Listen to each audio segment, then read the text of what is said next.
북한 권력의 최상층에서 상상조차 할 수 없는 사건이 터졌습니다. 그 한복판에는 김정은의 부인이자 북한의 퍼스트레이디 리설주가 서 있었다는데요. 더 충격적인 것은 평양 전체를 뒤흔든 단 하나의 소문이었죠. 리설주가 김정은에 의해 숙청당했다.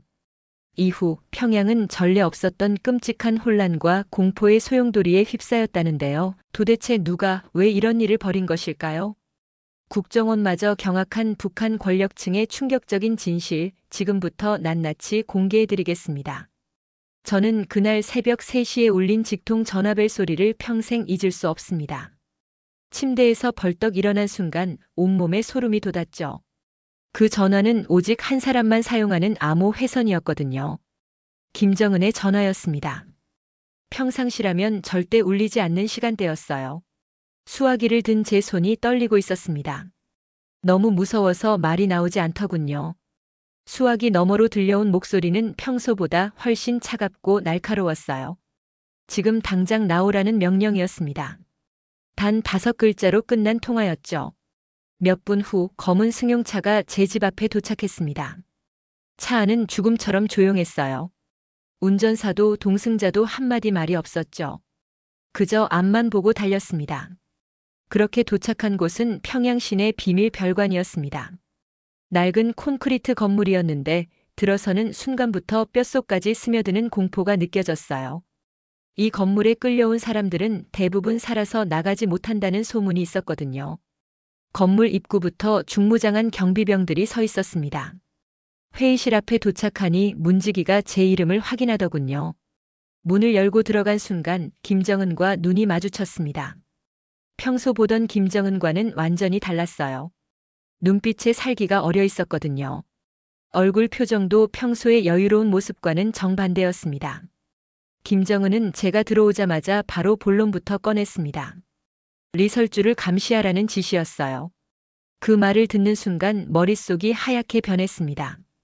북한에서 최고 지도자의 부인을 감시한다는 것이 무엇을 의미하는지 누구보다 잘 알고 있었거든요. 거부할 수도 없고 질문할 수도 없었습니다. 침묵만이 그 순간 살아남을 수 있는 유일한 방법이었죠. 김정은은 계속해서 그림자처럼 따라다니며 누구를 만나고 무엇을 하는지 모든 것을 보고하라고 명령했습니다. 저는 고개만 끄덕일 수 있었어요. 그 순간 이미 되돌릴 수 없는 선을 넘어선 것 같았습니다. 퍼스트레이디를 감시한다는 것은 곧 자살행위나 다름없었거든요. 1시간 후 집으로 돌아왔을 때 아내와 아이들이 자고 있는 모습을 보며 깨달았습니다. 그날 새벽이 제 인생의 사형 선고였다는 것을 말이에요. 퍼스트레이디를 감시하라는 명령을 받은 사람은 지금까지 단 한 명도 살아남지 못했거든요. 그 다음 날부터 저는 리설주를 그림자처럼 따라다니기 시작했습니다. 매일 아침 7시면 리설주의 관저 주변에서 대기했어요. 리설주의 일상은 겉보기에는 평범한 퍼스트레이디의 모습과 다를 게 없어 보였습니다. 하지만 자세히 관찰할수록 뭔가 이상한 점들이 눈에 띄기 시작했어요. 첫 번째 이상한 일은 리설주가 평양 시내 한 찻집을 방문했을 때 일어났습니다. 그곳에서 리설주는 한 군 장교와 만났어요. 30대 후반으로 보이는 남성이었는데 계급장을 보니 대령급이더군요. 둘이 대화하는 모습을 멀리서 지켜보고 있었습니다. 리설주가 그 장교에게 분홍색 화장품 상자를 건네는 모습을 목격했어요. 겉보기에는 단순한 선물처럼 보였지만 뭔가 석연치 않았습니다. 화장품 상자치고는 너무 무겁고 단단해 보였거든요. 장교가 그 상자를 받을 때도 평상시 선물을 받는 것과는 다른 신중한 표정이었어요. 더욱 이상한 건 그 장교의 행동이었습니다. 화장품 상자를 받은 후 주변을 계속 두리번거리며 누군가 지켜보고 있는지 확인하는 듯한 모습이었어요. 제가 숨어서 지켜보고 있다는 걸 모르고 있었지만 분명히 경계하고 있었습니다. 며칠이 지나자 더욱 충격적인 일이 벌어졌어요. 그 군 장교가 갑자기 모든 기록에서 지워지듯 사라진 겁니다. 부대에서도 군부 명단에서도 완전히 증발했어요. 마치 처음부터 존재하지 않았던 사람처럼 말입니다. 이런 일이 북한에서 무엇을 의미하는지 저는 너무나 잘 알고 있었습니다. 숙청이었어요. 그것도 아주 은밀하고 철저한 제거 작업이었죠. 일주일 후 리설주는 또 다른 의심스러운 만남을 가졌습니다.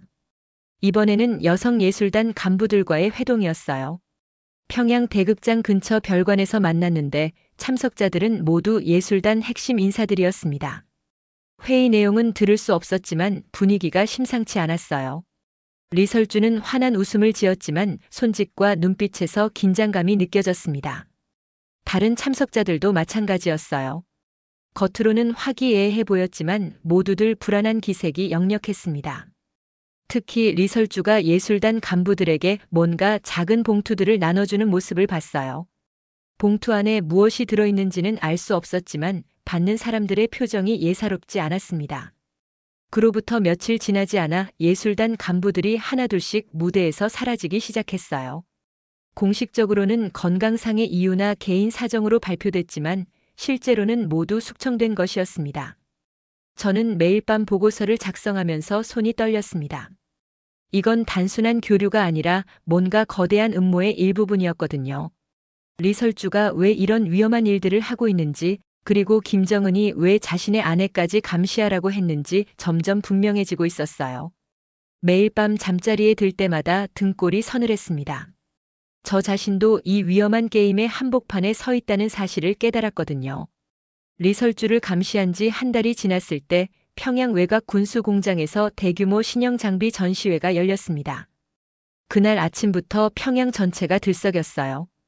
김정은과 리설주가 함께 참석하는 중요한 행사였거든요.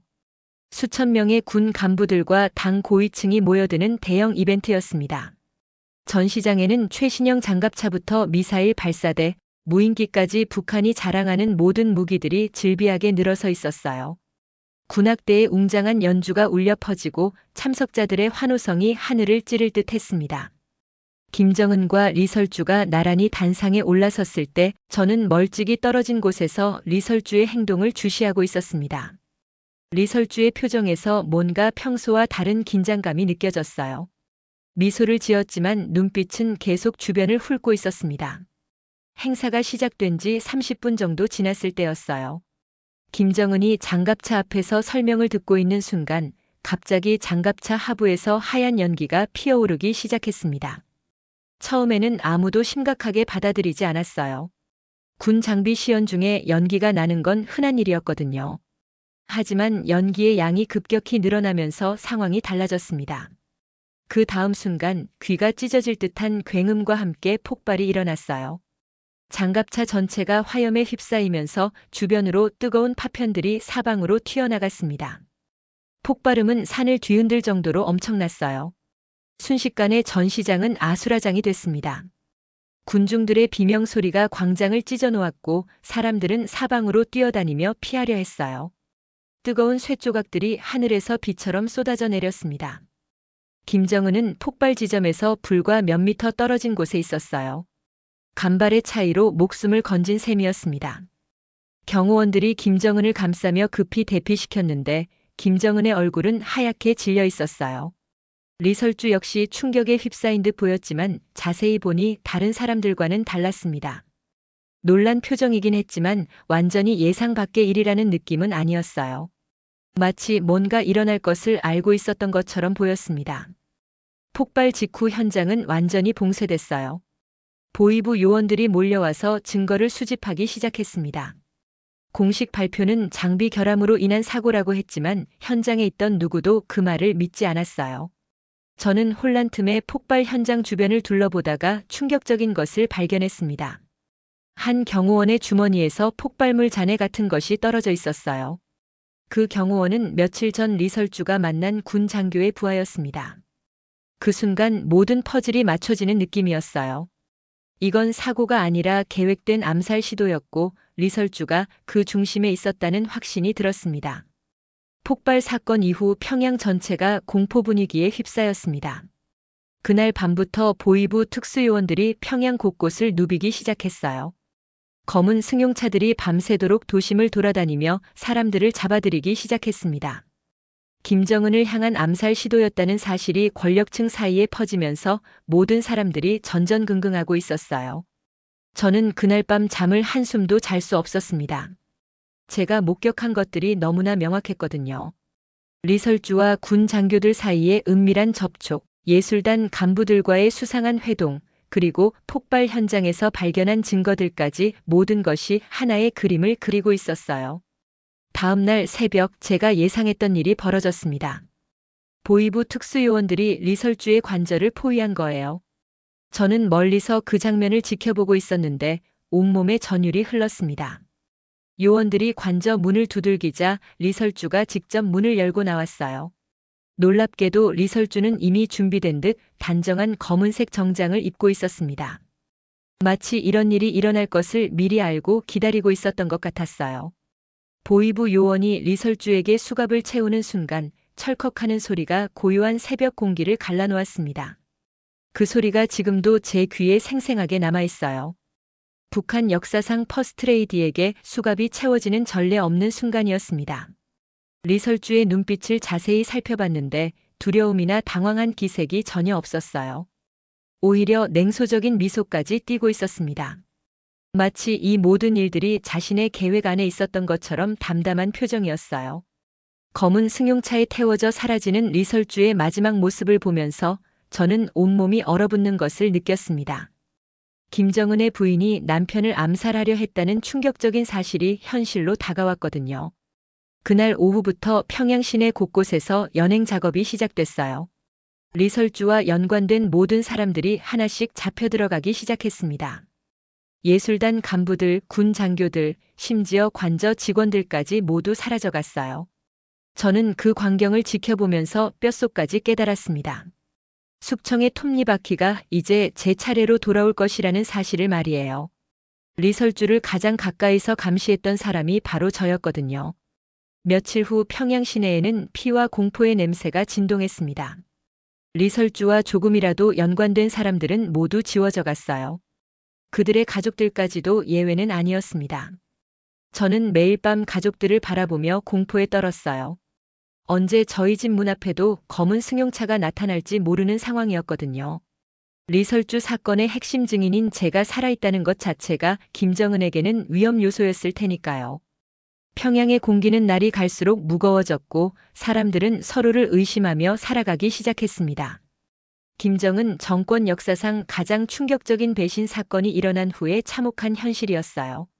리설주가 연행된 지 일주일 후 제게도 몰락의 신호가 나타나기 시작했습니다.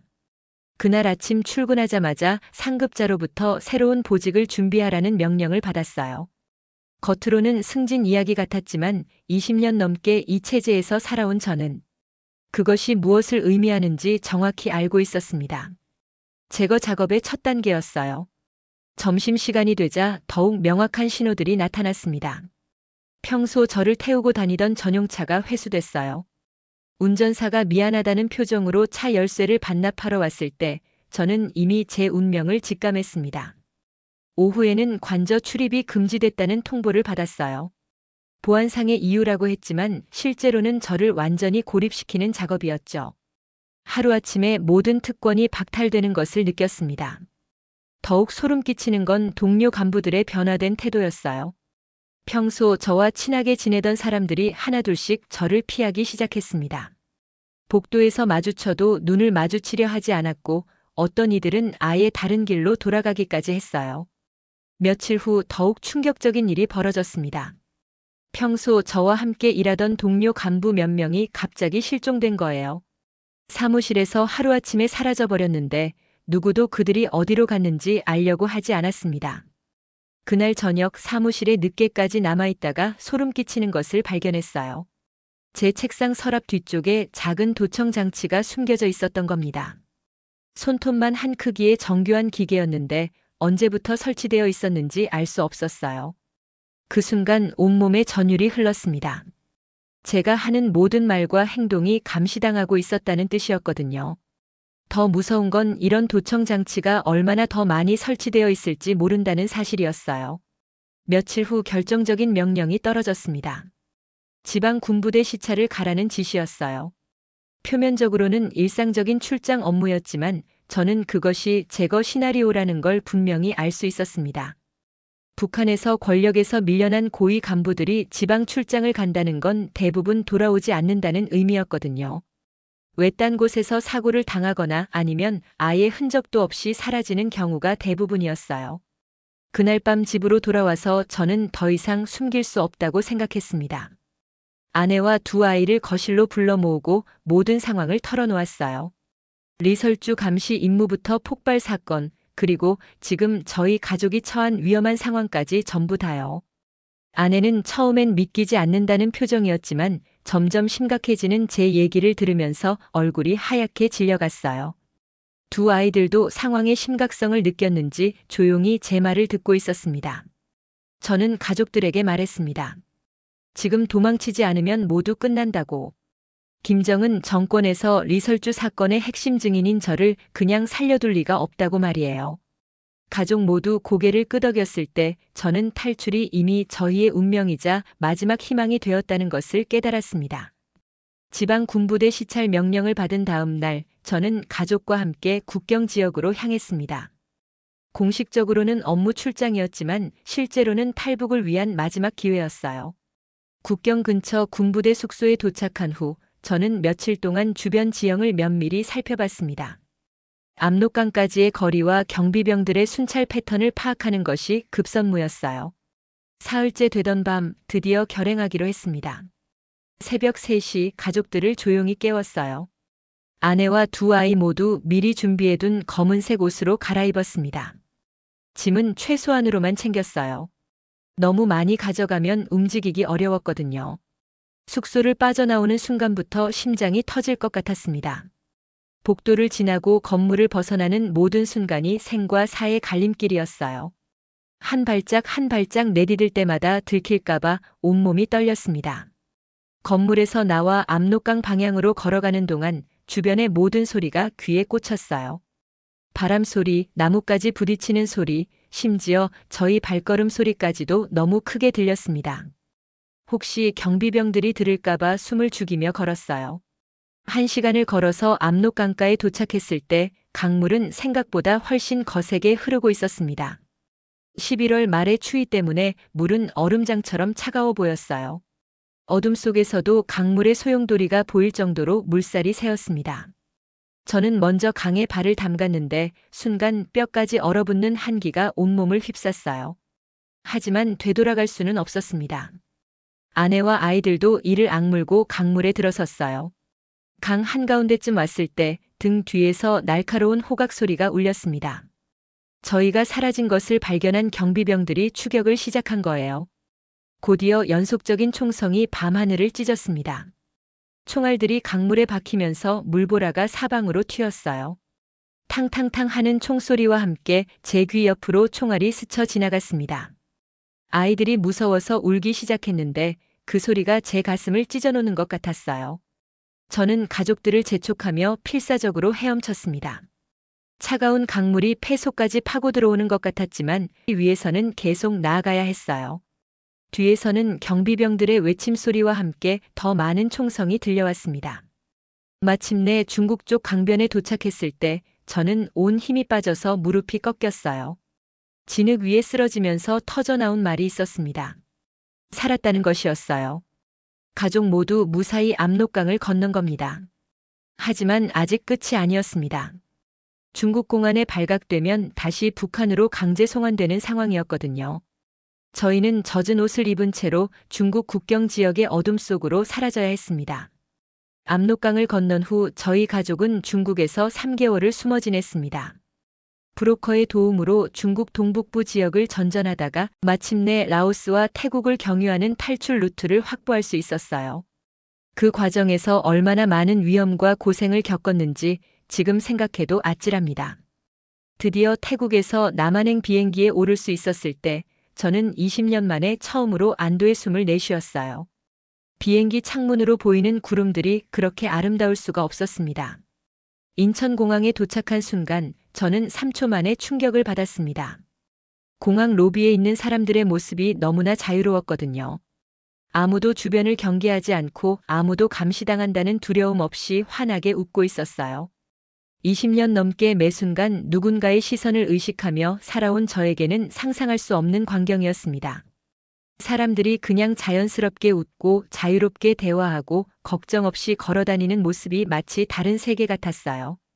공항에서 국정원 요원들을 만났을 때도 놀라웠습니다. 북한의 보위부 요원들과는 완전히 달랐어요. 위압적이지도 않고 협박하지도 않았습니다. 오히려 친절하게 저희 가족을 맞이해 주더군요. 국정원 시설로 이동한 후 본격적인 조사가 시작됐어요. 저는 리설주 감시 임무부터 폭발 사건, 그리고 탈북까지의 모든 과정을 상세하게 증언했습니다. 특히 리설주와 군 장교들 사이의 은밀한 거래와 암살 시도 계획에 대해 구체적으로 설명했어요. 조사관들의 얼굴이 점점 굳어지는 것을 볼 수 있었습니다. 처음 듣는 증언이라고 하더군요. 북한 내부 권력 투쟁이 이 정도로 심각한 수준인 줄은 몰랐다고 했어요. 가장 충격적인 반응을 보인 부분은 리설주의 김정은 암살 시도에 관한 증언이었습니다.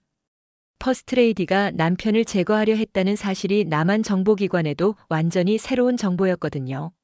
조사관들은 제가 목격한 화장품 상자, 전달 장면부터 폭발 현장에서 발견한 증거까지 하나하나 꼼꼼히 기록했습니다. 조사 과정에서 조사관 한 분이 물어봤어요. 왜 목숨을 걸고 이런 위험한 증언을 하느냐고 말입니다. 저는 망설임 없이 대답했어요. 가족을 지키고 진실을 세상에 알리기 위해서라고요. 북한에서는 진실을 말하는 것이 곧 죽음을 의미했습니다. 하지만 남한에서는 달랐어요. 진실을 말해도 목숨을 잃지 않는 세상이었거든요. 그 사실을 깨달았을 때 처음으로 진정한 안도감을 느꼈습니다. 며칠간의 조사를 마친 후 저는 조사관들에게 마지막으로 말했습니다. 20년 동안의 침묵은 이제 끝났다고, 이제부터는 진실이 제 무기라고요. 그동안 북한 체제의 비밀을 지키기 위해 입을 다물고 살아야 했던 세월들이 떠올랐어요. 하지만 이제는 달랐습니다. 제가 목격한 진실들이 세상에 알려져야 한다고 생각했거든요. 조사를 마치고 임시 거주지로 이동하는 차 안에서 창밖을 바라보며 새로운 다짐을 했습니다. 이제 제가 할 일은 북한의 실상을 세상에 알리는 것이라고요. 조사를 마친 후 저희 가족은 하나원으로 이송됐습니다. 하나원에서 처음 들은 민주주의와 인권에 대한 교육은 제게 엄청난 충격이었어요. 20년 넘게 독재 체제에서만 살아온 저에게는 모든 것이 새로웠습니다. 사람들이 정부를 비판할 수 있고 자유롭게 의견을 표현할 수 있다는 사실이 믿어지지 않았어요. 특히 뜨거운 물 샤워를 할 수 있다는 것이 감동적이었습니다. 북한에서는 고위 간부였던 저도 항상 뜨거운 물을 쓸 수는 없었거든요. 하지만 여기서는 언제든지 원하는 만큼 뜨거운 물을 사용할 수 있었어요. 인터넷도 처음 접해봤는데 정말 놀라웠습니다. 세상의 모든 정보를 자유롭게 검색할 수 있다는 게 신기했어요. 북한에서는 상상할 수도 없는 일이었거든요. 감시 없이 원하는 정보를 찾아볼 수 있다는 것이 마치 꿈 같았습니다. 무엇보다 기뻤던 건 아이들의 변화였어요. 북한에서는 항상 긴장하고 조심스러워하던 아이들이 점점 밝아지기 시작했습니다. 자유롭게 뛰어놀고 큰 소리로 웃을 수 있게 되었어요. 아내도 20년 만에 처음으로 마음 놓고 웃는 모습을 보여줬습니다. 항상 누군가 지켜보고 있다는 공포에 시달렸던 아내가 진짜 웃음을 되찾는 걸 보니 제 마음도 편해졌어요. 하나원 생활을 마치고 사회에 나온 후부터는 정말 바빠졌습니다. 국회, 언론사, 방송국에서 증언 요청이 쇄도했거든요. 리설주 숙청과 김정은 암살 시도에 대한 제 증언이 국제사회에 큰 파장을 일으켰어요. 처음에는 카메라 앞에 서는 것이 두려웠습니다. 20년 넘게 숨어서 살아온 습관 때문이었어요. 하지만 점차 용기를 내기 시작했습니다. 제가 목격한 진실을 더 많은 사람들에게 알려야 한다는 사명감이 생겼거든요. 미국의 주요 언론들도 저와의 인터뷰를 요청했어요. CNN, BBC 같은 세계적인 방송국들이 북한 내부의 권력 투쟁에 관심을 보였습니다. 제 증언이 국제사회의 북한 정책에도 영향을 미치고 있다는 걸 실감했어요. 매번 인터뷰할 때마다 저는 다짐했습니다. 이제 제가 싸우는 전쟁은 총성이 없는 전쟁이라고요. 진실로 싸우는 전쟁이었습니다. 북한에서 겪었던 어둠의 경험들이 이제는 세상을 바꾸는 무기가 되었어요. 아직도 북한에는 수많은 사람들이 공포와 억압 속에서 살아가고 있습니다. 저처럼 진실을 알고 있지만 말할 수 없는 사람들이 얼마나 많은지 모르죠. 저는 이제 확신합니다. 저는 더 이상 누군가를 감시하는 감시자가 아닙니다. 진실을 증언하는 증인입니다. 그리고 이 증언이 언젠가는 북한 주민들에게도 자유와 희망을 가져다 줄 것이라고 믿어요. 매일 밤 잠자리에 들 때마다 저는 북한에 남아있는 사람들을 생각합니다. 언젠가 그들도 저희처럼 자유롭게 웃을 수 있는 날이 오기를 간절히 바라면서요.